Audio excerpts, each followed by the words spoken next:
ਅਗਲੀ ਜਿਹੜੀ ਹਰਜੋਤ ਸਿੰਘ ਜੀ ਖਬਰ ਹੈ, ਜਿੱਦਾਂ ਤੁਸੀਂ ਓਰੇਗਨ ਦੀ ਜ਼ਿਕਰ ਜਿਹੜਾ ਉਹ ਕੀਤਾ ਸੀਗਾ। ਕਈ ਵਾਰੀ ਬੰਦੇ ਨੂੰ ਪਤਾ ਨਹੀਂ ਲੱਗਦਾ ਵੀ ਕਿਹੜੇ ਥਾਵਾਂ ਦੇ ਉੱਤੇ ਕੋਈ ਛੋਟਾ ਸ਼ਹਿਰ ਆ, ਕੋਈ ਵੱਡਾ ਸ਼ਹਿਰ ਆ ਜਾਂ ਕਿੱਦਾਂ ਆ, ਵੀ ਉੱਥੇ ਅੰਦਰ ਖਾਤੇ ਕੀ ਜਿਹੜਾ ਉਹ ਚੱਲ ਰਿਹਾ ਹੁੰਦਾ ਸੀ। ਸਮੋਕ ਸ਼ਾਪਾਂ ਦੇ ਓਨਰਸ ਦੀ ਜਿਹੜੀ ਲੜਾਈ ਆ, ਉਹ ਹੋਮੋਸਾਈਡ, ਡਬਲ ਹੋਮੋਸਾਈਡ ਤੱਕ ਜਿਹੜੀ ਆ ਸਾਊਥ ਵੈਸਟ ਪੋਰਟਲੈਂਡ ਦੇ ਵਿੱਚ ਪਹੁੰਚ ਗਈ। ਇਹ ਉੱਥੋਂ ਦੇ ਪ੍ਰੋਸੀਕਿਊਟਰਸ ਆ ਉਹ ਦਾਵਾ ਕਰ ਰਹੇ ਆ। ਕਹਿੰਦੇ ਵੀ ਦੋ ਪਰਿਵਾਰਾਂ ਦੇ ਵਿੱਚ ਜਿਹੜੀ ਲੜਾਈ ਕੰਪੀਟ ਕਰ ਰਹੇ ਸੀ ਸਮੋਕ ਸ਼ਾਪ ਦੇ ਲਈ, ਉਹ ਐਸਕੇਲੇਟ ਇੰਨੀ ਕੁ ਜ਼ਿਆਦਾ ਜਿਹੜੀ ਉਹ ਵੱਧ ਗਈ ਵੀ ਜਿਹੜੇ ਸਕਰੀਮਿੰਗ ਮੈਚ ਜਿਹੜੇ 2 ਸਾਲ ਪਹਿਲਾਂ ਆਪਸ 'ਚ ਯਾਨੀ ਕਿ ਗਾਲੋ ਗਾਲੀ ਜਿਹੜਾ ਹੋਏ ਹੋਣਗੇ, ਵੀ ਇੱਕ ਜਾਣੇ ਨੇ ਹੈਂਡਗਨ ਕੱਢੀ ਤੇ ਉੱਥੇ ਹੀ ਜਿਹੜੇ ਦੋ ਭਰਾ ਦਿਲਰਾਜਪਾਲ ਸਿੰਘ, ਗੁਰਿਕਪਾਲ ਸਿੰਘ, ਉਹਨਾਂ ਨੂੰ ਜਿਹੜਾ ਉਹ ਮਾਰ ਦਿੱਤਾ। ਉਹ ਉੱਥੋਂ ਦੌੜ ਰਹੇ ਸੀ, ਨਿਕਲ ਰਹੇ ਸੀਗੇ, ਪਰ ਕਹਿੰਦੇ ਵੀ ਇਸ ਬੰਦੇ ਨੇ ਗੋਲੀਆਂ ਜਿਹੜੀਆਂ ਉਹ ਮਾਰ ਦਿੱਤੀਆਂ। ਜੋਬਨਪ੍ਰੀਤ ਸਿੰਘ 24 ਸਾਲਾਂ ਦਾ, ਇਹਦੇ ਉੱਤੇ ਹੁਣ 2 ਕਾਊਂਟ ਫਸਟ ਡਿਗਰੀ ਮਰਡਰ ਦੇ ਜਿਹੜੇ ਆ ਉਹ ਲੱਗੇ ਨੇ ਤੇ ਇਸ ਤੋਂ ਇਲਾਵਾ ਇਸ ਡਬਲ ਹੋਮਿਸਾਈਡ ਦੇ ਵਿੱਚ ਇਸ ਦੇ ਉੱਤੇ ਹੋਰ ਚਾਰजेस ਵੀ ਲੱਗੇ ਨੇ। ਮਲਟੀਨੋਮਾ ਕਾਉਂਟੀ ਜਿਊਰੀ ਦੇ ਸਾਹਮਣੇ ਜਿਹੜਾ ਟਰਾਇਲ ਆ ਇਹ ਸ਼ੁਰੂ ਹੋਣ ਜਾ ਰਿਹਾ ਆ। ਜੋਬਨਪ੍ਰੀਤ ਇਹ ਦਾਵਾ ਕਰ ਰਿਹਾ ਵੀ ਉਸਨੇ ਇਹ ਜਿਹੜੀਆਂ ਗੋਲੀਆਂ ਆਪਣੀਆਂ ਹੈਂਡਗਨ ਦੇ ਵਿੱਚੋਂ ਜਿਹੜੀਆਂ ਉਹ ਚਲਾਈਆਂ, ਉਹ ਸੈਲਫ ਡਿਫੈਂਸ ਦੇ ਰੂਪ ਦੇ ਵਿੱਚ ਜਿਹੜੀਆਂ ਉਹ ਚਲਾਈਆਂ।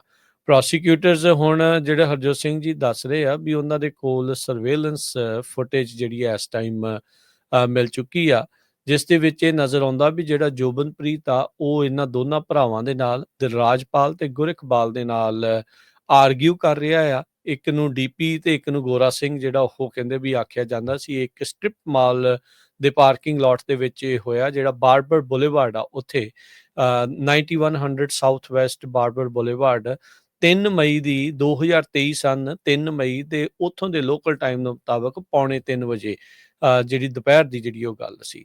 ਸੋ ਕਹਿੰਦੇ ਵੀ ਇਸ ਵੀਡੀਓ ਦੇ ਵਿੱਚ ਬਾਅਦ 'ਚ ਸਾਫ਼ ਨਜ਼ਰ ਆਉਂਦਾ ਆ ਵੀ ਜੋਬਨਪ੍ਰੀਤ ਨੇ ਡਿਫੈਂਡੈਂਟਸ ਨੂੰ ਸ਼ੂਟ ਕੀਤਾ। ਅਨਆਰਮਡ ਮੈਨ ਸੀਗੇ ਤੇ ਪਿੱਠ 'ਚ ਗੋਲੀਆਂ ਚਲਾਈਆਂ, ਇੱਕ ਵਾਰੀ ਨਹੀਂ, 2 ਵਾਰੀ ਨਹੀਂ, 11 ਗੋਲੀਆਂ ਜਿਹੜੀਆਂ ਕਹਿੰਦੇ ਵੀ ਇਸ ਬੰਦੇ ਨੇ ਜਿਹੜੀਆਂ ਉਹ ਮਾਰੀਆਂ। ਸੋ ਪ੍ਰੋਸੀਕਿਊਟਰਸ ਜਿਹੜੇ ਉਹ ਕਹਿੰਦੇ ਵੀ ਤੁਸੀਂ ਦੇਖ ਸਕਦੇ ਆ, ਵੀ ਤੁਸੀਂ ਦੇਖੋਗੇ ਵੀ ਇਸਨੇ ਬੰਦੇ ਨੇ ਇੱਕ ਨੂੰ ਨਹੀਂ ਬਲਕਿ 2 ਅਨਆਰਮਡ ਬੰਦਿਆਂ ਨੂੰ ਜਿਹੜਾ ਆ ਉਹ ਥਾਈਂ ਮੁਕਾ ਦਿੱਤਾ। ਐਰਿਕ ਪਾਰਮਰ ਸਰਕਾਰੀ ਜਿਹੜੇ ਇਸ ਟਾਈਮ ਵਕੀਲ ਨੇ ਤੇ ਉਹ ਜਿਊਰੀ ਨੂੰ ਕਹਿੰਦੇ ਵੀ ਉਹ ਦੱਸਦੇ ਇਸ ਦੇ ਵਿੱਚ ਨਜ਼ਰ ਆਏ। ਦਿਲਰਾਜਪਾਲ ਦੀ ਉਮਰ 33 ਸਾਲ, ਉਸ ਦਾ ਜਿਹੜਾ ਛੋਟਾ ਭਰਾ ਗੁਰਿਕਪਾਲ ਆ ਉਸਦੀ ਉਮਰ 27 ਸਾਲ ਸੀਗੀ। ਸੋ ਇਹ ਦੋਨੋਂ ਪਰਿਵਾਰ ਆਪਸ ਦੇ ਵਿੱਚ ਜਾਣਦੇ ਹੀ ਹੋਣਗੇ, ਕਿਉਂਕਿ ਉਸੇ ਇੱਕ ਛੋਟੇ ਜਿਹੇ ਸ਼ਹਿਰ ਦੇ ਵਿੱਚ ਜਿੱਥੇ ਤੁਸੀਂ ਰਹਿੰਦੇ ਆ, ਤਾਂ ਉੱਥੇ ਆਪਸ ਦੇ ਵਿੱਚ ਜਿਹੜਾ ਉਹ ਜਾਣਕਾਰ ਹੁੰਦੀ ਆ। ਜਿਹੜੀ ਤਸਵੀਰ ਤੁਸੀਂ ਇਸ ਟਾਈਮ ਦੇਖ ਰਹੇ ਆ ਜੋਬਨਪ੍ਰੀਤ ਦੀ ਆ, 24 ਸਾਲ ਇਸ ਦੀ ਇਸ ਟਾਈਮ ਉਮਰ ਆ ਤੇ ਇਹ ਜਿਹੜੇ ਫਸਟ ਡਿਗਰੀ ਮਰਡਰ ਦਾ ਜਿਹੜਾ ਟਰਾਇਲ ਇਸ ਟਾਈਮ ਚੱਲ ਰਿਹਾ, ਜੋ ਕਿ 22 ਜੁਲਾਈ ਤੋਂ ਸ਼ੁਰੂ ਹੋਇਆ ਆ, ਉਸ ਦੇ ਵਿੱਚ ਇਹ ਚੀਜ਼ਾਂ ਜਿਹੜੀਆਂ ਹੁਣ ਸਾਹਮਣੇ ਜਿਹੜੀਆਂ ਹੁਣ ਨਜ਼ਰ ਆ ਰਹੀਆਂ ਹੈਗੀਆਂ ਆ। ਮਿਲਵਾਕੀ ਤੇ ਬੀਵਰਟਨ ਦੇ ਵਿੱਚ ਇਹਨਾਂ ਦੇ ਜਿਹੜੇ ਕਹਿੰਦੇ ਵੀ ਸਟੋਰਸ ਜਿਹੜੇ ਉਹ ਸੀਗੇ ਇਹਨਾਂ ਇਲਾਕਿਆਂ ਦੇ ਵਿੱਚ, ਪੋਰਟਲੈਂਡ ਦੇ ਸਬਰਬਸ ਨੇ, ਉੱਥੇ ਦੀ ਇਹ ਜਿਹੜੀ ਘਟਨਾ ਆ ਇਹ ਹੁਣ ਦੱਸੀ ਜਾ ਰਹੀ ਹੈ। ਜੀ ਹਰਜੋਤ ਸਿੰਘ ਜੀ। ਦੋਨੋਂ ਪਰਿਵਾਰ ਜਿਹੜੇ ਆ ਬੜੇ ਲਾਗੇ ਸੀਗੇ, ਪਹਿਲਾਂ ਲੇਕ ਚਾਰਲਸ ਲੂਜ਼ੀਆਨਾ ਦੇ ਵਿੱਚ ਰਹਿੰਦੇ ਸੀਗੇ ਤੇ ਉਹ ਤੋਂ ਬਾਅਦ ਇਹਨਾਂ ਨੇ ਬੇਪਿੰਗ ਫਰੈਂਚਾਈਜ਼ ਬਿਜ਼ਨਸ ਪੋਰਟਲੈਂਡ ਦੇ ਵਿੱਚ ਖੋਲਿਆ। ਮਿਲਵਾਕੀ ਬੀਵਰਟਨ ਤੋਂ ਬਾਅਦ ਸਮੂਕਰਸ ਡੈਨ ਤੇ ਬਾਰਬਰ ਨਾਮ ਦੇ ਜਿਹੜੇ ਸਟੋਰ ਆ। ਇਹ ਕਲੀਅਰ ਕਰਦੇ ਜਾਈਏ, ਇਹ ਜਿਹੜਾ ਮਿਲਵਾਕੀ ਸ਼ਹਿਰ ਆ ਇਹ ਉਹ ਵਾਲਾ ਨਹੀਂ ਜਿਹੜਾ ਤੁਸੀਂ ਦੂਜੇ ਸਟੇਟ ਦਾ ਨਹੀਂ, ਇਹ ਉੱਥੇ ਹੀ ਪੋਰਟਲੈਂਡ ਦੇ ਲਾਗੇ ਜਿਹੜਾ ਸਬਰਬ ਆ ਇੱਕ। ਹਾਂਜੀ ਜੀ, ਓਰੇਗਨ ਦੇ ਵਿੱਚ ਹੀ ਹੈਗਾ। ਸੋ ਜਿਹੜੇ ਬ੍ਰਦਰ ਸੀਗੇ ਇਹਨਾਂ ਨੇ ਸਮੋਕਰਸ ਡੈਨ ਖੋਲਿਆ, ਦੂਜੇ ਨੇ ਜੋਬਨਪ੍ਰੀਤ ਨੇ ਬਾਰਬਰ ਤੇ ਬਿਲਕੁਲ ਲਾਗੇ ਹੀ ਜਿਹੜਾ ਐਗਜ਼ੇਲ ਸਿਟੀ ਕਰਕੇ ਇਸਨੇ ਜਿਹੜਾ ਸਟੋਰ ਖੋਲਿਆ। ਪਹਿਲਾਂ ਗਾਲੋ ਗਲੋਚ ਸੀਗੀ, ਫਿਰ ਇੱਕ ਦਿਨ ਜਦੋਂ ਗਏ ਉਹ 2 ਜਾਣੇ ਉੱਥੇ ਤੇ ਦੋਨੋਂ ਜਾਣੇ ਆ ਗੋਲੀਆਂ ਦੇ ਨਾਲ ਮਾਰ ਦਿੱਤੇ ਹੈਗੇ ਆ। ਸੋ ਹੁਣ ਇਹ ਟਰਾਇਲ ਚੱਲ ਰਿਹਾ ਹੈਗਾ। ਦੇਖੋ ਭਈ ਇੱਕ ਪਰਿਵਾਰ ਦੇ 2 ਜਾਣੇ ਚੱਲ ਗਏ, ਦੂਜਾ ਹੁਣ ਪੂਰੀ ਉਮਰ ਜੇਲ੍ਹ ਦੇ ਵਿੱਚ ਜਾਊਗਾ। ਸੋ ਹੁਣ ਜਿਹੜੇ ਸਟੋਰ ਆ ਉਹ ਤਾਂ ਇੱਥੇ ਰਹਿ ਜਾਣੇ ਆ, ਪਰ ਗੁੱਸਾ ਜਿਹੜਾ ਆ ਕਈ ਵਾਰੀ ਬੰਦੇ ਨੂੰ ਫਿਰ ਉਹਦੀ ਲਾਈਫ ਜਿਹੜੀ ਆ ਪੂਰੀ ਦੀ ਪੂਰੀ ਉਮਰ ਜੇਲ੍ਹ ਦੇ ਵਿੱਚ ਪਾ ਦਿੰਦਾ।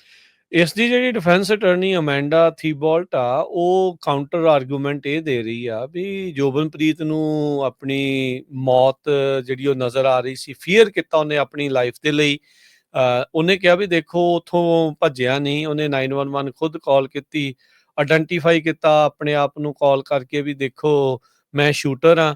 ਤੇ ਕਹਿੰਦੇ ਵੀ ਮੈਂ ਉਹਨੇ ਗੋਰੇ ਇਕਬਾਲ ਦੇ ਉੱਤੇ ਸੀਪੀਆਰ ਵੀ ਪਰਫਾਰਮ ਜਿਹੜਾ ਉਹ ਕੀਤਾ, ਪਰ ਪਿੱਠ ਦੇ ਵਿੱਚੋਂ ਮਾਰੀਆਂ ਜਿਹੜੀਆਂ ਗੋਲੀਆਂ, ਜਿਹੜੀਆਂ ਸੀਸੀਟੀਵੀ ਫੁਟੇਜ 'ਚ ਪ੍ਰੋਸੀਕਿਊਟਰ ਦਾਅਵਾ ਕਰ ਰਹੇ ਆ 11 ਗੋਲੀਆਂ ਜਿਹੜੀਆਂ ਉਹ ਮਾਰੀਆਂ, ਤਾਂ ਫਿਰ ਬਚਣਾ ਉਹਨਾਂ ਦਾ ਕਾਫੀ ਜ਼ਿਆਦਾ ਮੁਸ਼ਕਿਲ ਹੀ ਜਿਹੜਾ ਉਹ ਸੀਗਾ। ਸੋ ਡਿਫੈਂਸ ਅਟਾਰਨੀ ਜਿਹੜੇ ਜੋਬਨਪ੍ਰੀਤ ਵੱਲੋਂ ਆ, ਉਹ ਕਹਿ ਰਹੇ ਵੀ ਜਿਹੜੇ ਦੋਨੋਂ ਭਰਾ ਨੇ ਗੁਰ ਇਕਬਾਲ ਅਤੇ ਨਾਲ ਜਿਹੜਾ ਦਿਲਰਾਜ ਆ, ਵੀ ਉਹ ਪਹਿਲਾਂ ਜੋਬਨਪ੍ਰੀਤ ਦੇ ਇੱਕ ਜਿਹੜਾ ਇੰਪਲੋਈ ਆ, ਉਹਦੇ ਅਪਾਰਟਮੈਂਟ ਦੇ ਵਿੱਚ ਬ੍ਰੇਕ ਇਨ ਉਹਨਾਂ ਨੇ ਕੀਤਾ ਸੀ ਫਾਇਰ ਆਰਮ ਦੇ ਨਾਲ। ਤੇ ਕਹਿੰਦੇ ਵੀ ਕਿਉਂਕਿ ਬਿਜ਼ਨਸ ਰਾਈਵਲਰੀ ਜਿਹੜੀ ਉਹ ਚੱਲ ਰਹੀ ਸੀ, ਤੇ ਉਹਨੇ ਕਈ ਜਿਹੜੇ ਥ੍ਰੈਟ ਆ, ਧਮਕੀਆਂ ਜਿਹੜੀਆਂ ਇਹਨਾਂ ਭਰਾਵਾਂ ਦੇ ਦੁਆਰਾ ਜਿਹੜੀਆਂ ਉਹ ਦਿੱਤੀਆਂ ਗਈਆਂ ਸੀਗੀਆਂ। ਪਰ ਇਹ ਦੱਸਦੀ ਜਾਈ ਵੀ ਇਹਨਾਂ ਦੋਨਾਂ ਭਰਾਵਾਂ ਦੇ ਉੱਤੇ ਕੋਈ ਵੀ ਕ੍ਰਾਈਮ ਦੇ ਲਈ ਕੋਈ ਚਾਰਜ ਉਹਨਾਂ ਨੂੰ ਨਹੀਂ ਸੀ ਜਿਹੜਾ ਉਹ ਕੀਤਾ ਗਿਆ। ਦੋਨੋਂ ਹੀ ਭਰਾ ਉਸ ਦਿਨ ਆਰਮਡ ਨਹੀਂ ਸੀਗੇ, ਨਿਹੱਥੇ ਜਿਹੜੇ ਉਹ ਸੀਗੇ। ਸੋ ਸੋਸ਼ਲ ਮੀਡੀਆ ਦੇ ਉੱਤੇ ਜਿਹੜੇ ਇਹਦੇ ਡਿਫੈਂਸ ਅਟਾਰਨੀ ਆ, ਉਹਨੇ ਜਿਹੜੇ ਸਕਰੀਨਸ਼ਾਟ ਜਿਹੜੇ ਆ ਉਹ ਦਿਖਾਏ, ਫਾਇਰ ਆਰਮ ਕਹਿੰਦੇ ਵੀ ਗੱਡੀ ਦੇ ਵਿੱਚ ਜਿਹੜੀ ਉਹ ਸੀਗੀ। ਸੋ ਇਹ ਹੁਣ ਇਸ ਟਾਈਮ ਜਿਹੜਾ ਕਾਫੀ ਗੁੰਝਲਦਾਰ ਮਸਲਾ ਹਰਜੋਤ ਸਿੰਘ ਜੀ, ਜਿਹੜਾ ਜਿਊਰੀ ਦੇ ਲਈ ਗੁੰਝਲਦਾਰ ਇਸ ਲਈ ਜਿਹੜਾ ਉਹ ਹੋਊਗਾ, ਕਿਉਂਕਿ ਜਿਹੜੇ ਡਿਫੈਂਸ ਅਟਾਰਨੀ ਆ ਉਹ ਇਹ ਸ਼ੋਅ ਕਰ ਰਹੇ ਆ ਵੀ ਜੋਬਨਪ੍ਰੀਤ ਨੂੰ ਜਾਨ ਦਾ ਖਤਰਾ ਸੀ, ਉਸਨੇ ਆਪਣੀ ਜਾਨ ਬਚਾਉਣ ਖਾਤਰ ਜਿਹੜੀ ਉਹ ਮਾਰੀ ਆ। ਪ੍ਰੋਸੀਕਿਊਟਰ ਇਹ ਸ਼ੋਅ ਕਰਨਗੇ ਵੀ ਉਹ ਅਨਆਰਮਡ ਸੀਗੇ, ਤੇ ਇਹਨੇ ਜਿਹੜੀ ਉੱਤੇ ਪਿੱਛੋਂ ਬੈਕ ਚੋਂ ਗੋਲੀਆਂ ਮਾਰ ਕੇ 11 ਗੋਲੀਆਂ ਮਾਰ ਕੇ ਇਹਨਾਂ ਦੋਨਾਂ ਭਰਾਵਾਂ ਨੂੰ ਜਿਹੜਾ ਉਹ ਮਾਰ ਦਿੱਤਾ। ਸੋ ਪਰ ਜਿੱਦਾਂ ਤੁਸੀਂ ਕਿਹਾ, ਬਿਜ਼ਨਸ ਰਾਈਵਲਰੀ ਕਿੱਥੇ ਤੱਕ ਜਿਹੜੀ ਉਹ ਲੈ ਗਈ। ਹੁਣ ਦੇਖੋ ਹਰਜੋਤ ਸਿੰਘ ਜੀ, ਗੱਲ ਕਈਆਂ ਨੂੰ ਇਹ ਕੌੜੀ ਲੱਗਣੀ ਹੈ, ਹੁਣ ਇਹ ਸਿੱਖਾਂ ਦਾ ਕੰਮ, ਤੇ ਲੜਾਈ ਜਿਹੜੀ ਉਹ ਜਿਹੜੇ ਆ ਸੂਟਿਆਂ ਦੇ ਪਿੱਛੇ, ਸਮੋਕ ਸ਼ਾਪਾਂ ਦੇ ਜਿਹੜੇ ਉਹ ਪਿੱਛੇ ਇਸ ਤਰੀਕੇ ਦੇ ਨਾਲ ਜਿਹੜੀ ਉਹ ਕਰ ਰਹੇ ਆ, ਤਾਂ ਇਹ ਅਫਸੋਸਜਨਕ ਜਿਹੜੀ ਇਹ ਗੱਲ ਆ ਵੀ ਆਪਾਂ ਕਿੱਥੇ ਆਣ ਖਲੋਤੇ।